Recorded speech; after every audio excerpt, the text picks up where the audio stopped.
Hello বন্ধুরা, আমি যদি মাঠের মাঝখান থেকে আপনাদেরকে যদি চারিদিকটা দেখাই তাহলে এরকম দেখাবে। আমি এখন মাঠের ঠিক মাঝখানে অবস্থান করতেছি। তো মাঠের মাঝখান থেকে চারিদিক দেখতে যে এরকম লাগে দেখুন একবার।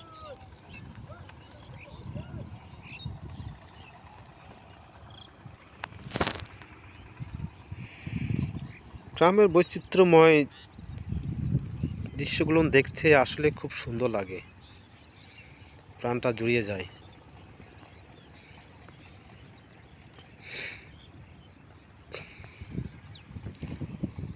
গ্রামের তুমুল তাকে ধান লাগানো শুরু হয়ে গেছে, কিছু কিছু এলাকায় ধান লাগানো শেষ হয়ে গেছে। যেমন এটা একটা গ্রাম, এইটা একটা গ্রাম, আর হচ্ছে এইটা একটা গ্রাম। এইটা হচ্ছে শাঁসইল গ্রাম, আর এটা হচ্ছে ডাঙ্গাপাড়া মলপাড়া, আর এটা হচ্ছে মাঠিন্দর।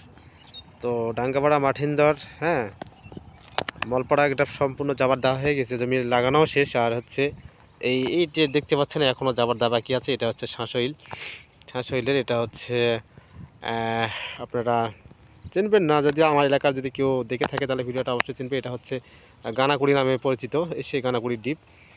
এই দ্বীপটা নষ্ট হওয়ার কারণে এটা যাবার দেওয়া একটু লেট হয়ে গেল আর কি।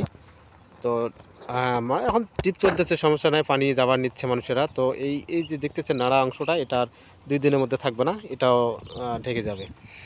তো মাঠের মাঝখান থেকে দৃশ্যটা আসলে এইরকম দেখা যায়, কত সুন্দর একটা দৃশ্য।